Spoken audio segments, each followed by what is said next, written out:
This week, we've got some massive signings coming to the Premier League, American players making waves across Europe, highlights from the NWSL Fall Series, and of course, goals of the week. All that and plenty more coming right up on Pitchside Weekly. Oh, yeah. I'm not the type of brother to play with. See a lot of people acting like old ball players sounding like haters. We the young kings of this generation, What's up, y'all? Welcome back. Pitchside with Parker.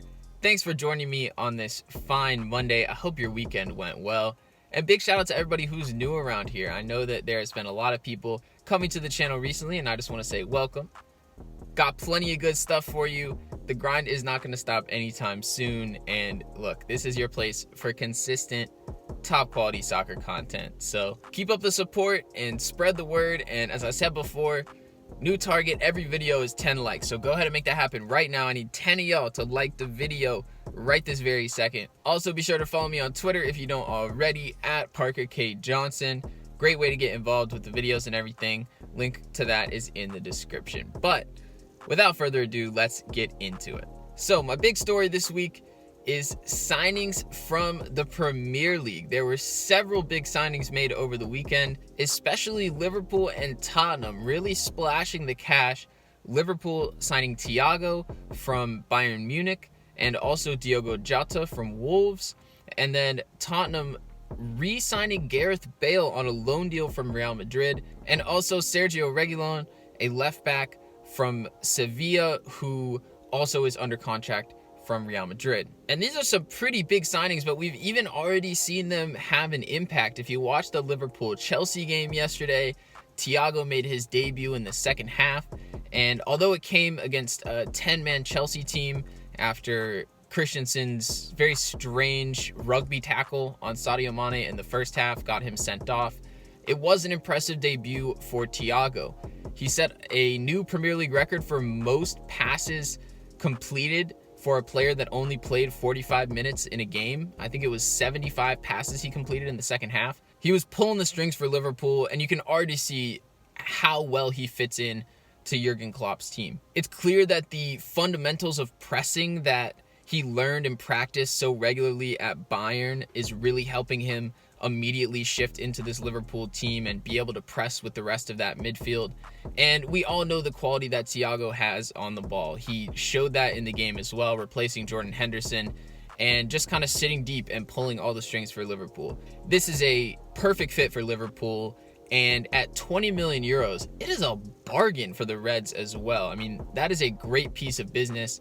In my opinion, he immediately is the best player in Liverpool's midfield. They have some good midfielders, but to me, he is a slight level above even Wijnaldum and Henderson and Kepa and everybody else that's in that midfield. I think Jota is a quality signing as well. He will be a really good piece for Liverpool, kind of someone to back up that front three that we've seen stay pretty consistently healthy over the past couple of years, but it's a hard thing to count on. And when you look at the backups they have that can play across the front line, a reserve front three of Jota, Minamino, Origi is really good backups to have if you're Liverpool. So I think that should provide some very important depth for them and really help them push to retain the title this season. And then one of the other big signings that I talked about, Gareth Bale, coming back to Tottenham. As we all know, that's where he cut his name in international football. Some great years at Tottenham at the beginning of his career, which helped him get the move to Real Madrid. He hasn't been used much at Madrid, and now that he's coming back, it does feel like perhaps there's a new sense of urgency in the Spurs squad. Week 1, they looked terrible against Everton, and this week they get a 5-2 win over Southampton. And Southampton haven't looked great the first couple of weeks. However, it did seem to me like there was just a bit of extra urgency in Tottenham's game. I mean, look at Son and Harry Kane. Kane providing 4 assists, all to Son, who got 4 goals on the day. And I just wonder if there's that little extra push, knowing that Gareth Bale is going to come in. And while I think realistically, if anybody's playing time is getting cut for Bale, it's probably Lucas Moura or Steven Bergwijn, you can tell that there's a little added pressure on these forwards. I think that's a good thing. This just goes to prove how we always talk about bringing players in adds competition, and it's only a good thing for a team. So I think that's a great signing for Tottenham. Obviously, it'll make the fans happy as well. Meanwhile, I think Reguilon might be the best signing of the 4 here. Tottenham certainly have a need at left back. Ben Davies is trash. Danny Rose, as you may have seen in the All or Nothing documentary, is on pretty thin ice with Jose Mourinho. They definitely needed a left back, and this easily fills the hole. He's one of the most exciting young fullbacks in world football, and left backs are at a premium. There just aren't a lot of good ones out there, and I think immediately he becomes a top 5 left back in the Premier League, which is something you really need to be one of those elite level teams, and that's where Tottenham is aiming to be. That's where Mourinho, of course, wants to be. And despite the slow start week 1, I do think these 2 signings really will bolster Tottenham. Meanwhile, Chelsea have signed a goalkeeper. They splashed $90 million on a young upstart Spanish keeper, great with his feet. Some are calling him the next David De Gea. I mean, what an exciting time for Chelsea fans. They lock him up to a 7-year contract. He's the man and will be for many years. Wait, no, that was what happened last summer when they signed Kepa. Nah, I'm playing. Chelsea have signed a new goalkeeper because Kepa has probably become the worst transfer in the history of soccer after he gave up another just terrible mistake to Liverpool for their second goal. It looks like they've gotten the signing of Edouard Mendy over the line, a goalkeeper from Rennes, young French goalkeeper. He definitely doesn't come in with the same chops or pedigree as Kepa did, but you know, we saw how it worked out for Kepa, and the bar is pretty low right now at Chelsea, so I have to think that as soon as he signs, he will start playing immediately for them. Yeah, I think the Kepa experiment has failed dramatically, and Chelsea seem to be moving on. Meanwhile, Arsenal are just kind of twiddling their thumbs, just vibing. They still want Aouar and Partey, but no real progress has been made on either of those, so while all the other teams get better, us Arsenal fans are left wanting. But let's move on from the Premier League and let's talk about the rest of Europe, where there are some American players doing great things right now. First of all, Weston McKennie gets his first start in a Juve shirt in their first game of the season. Also, Andrea Pirlo's managerial debut, and he picked Weston McKennie in his first starting 11 of the season, playing alongside the likes of Ronaldo, Cuadrado, Aaron Ramsey, and some of the greats at Juventus. What a special moment for Weston McKennie. And he played really well. He played a full 90 against Sampdoria. Juve got the win. A debut goal as well for Kulusevski, a player that I'm pretty excited about for Juventus. Had a really nice goal, and a Swedish international. For those who don't know me, that's my international team, so shout out to Kulusevski. But a dream start for Weston McKennie. And even though it was a bit of a strange lineup that Pirlo put out in his first game, he seemed to be showing some faith in McKennie, and he seems to have a pretty free role there as well, kind of just navigating all around the midfield and helping out where he can and really helping to just shore things up and set things up for everybody else. And that is definitely what he's good at. So hopefully he can continue to blossom over there in Serie A. Meanwhile, Gio Reyna got his first Bundesliga goal for Borussia Dortmund as they defeated Mönchengladbach this weekend. Dortmund and Bayern got off to really fast starts in the Bundesliga. Looks like it is going to be yet another year of a 2-team race there. And once again, Bayern showing a bit more confidence maybe than Dortmund did, although Dortmund played a better team. Bayern just obliterated Schalke 8-0, and Leroy Sané looks dangerous. That team looks really, really good.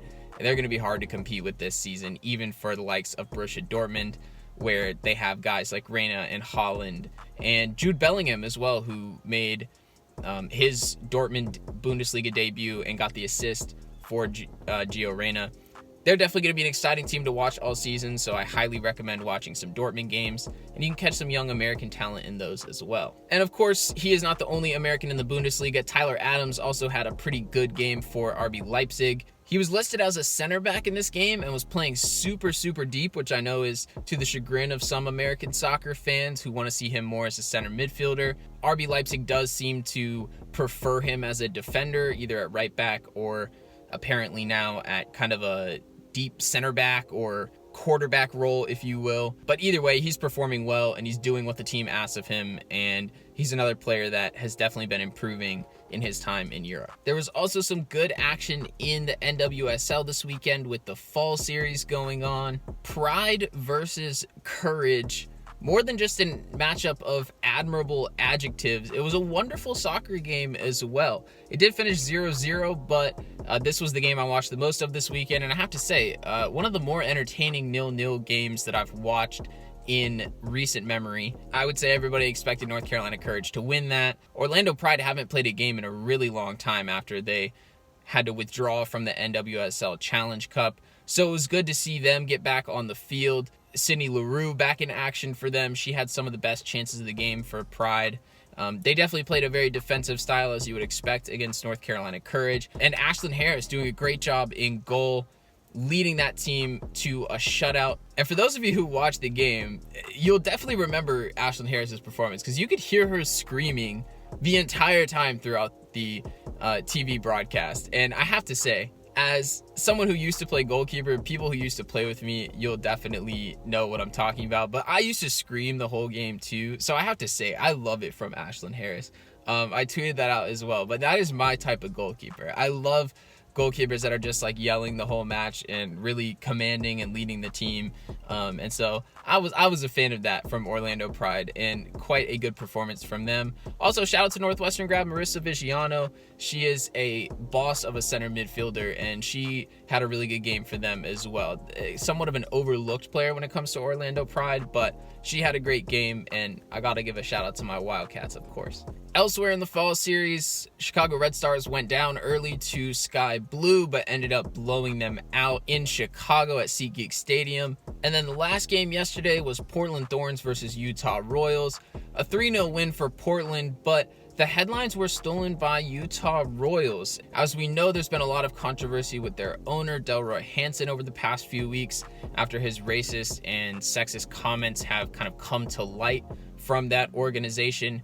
And then before this game, their coach, Craig Harrington, was placed on a leave of absence and did not coach the game. Meg Linehan reporting afterwards on Twitter that it was supposedly because of some sexist comments that he has made as well, not to any players, but just kind of in general, and saying that I guess he was a big part of contributing to that culture at Utah Royals FC as well. The drama continues in Utah. Several players putting out a team statement about standing against hate and racism and sexism, and under a new coach, they were not able to get the result. But I think the biggest question that this raises, or I guess concern that this raises is maybe a better way to put it, is that there just aren't enough women's coaches in the women's game. I mean, there's not enough women's coaches, period, because they can certainly coach in the men's game as well. But it is pretty staggering when you look at the professional women's teams of the world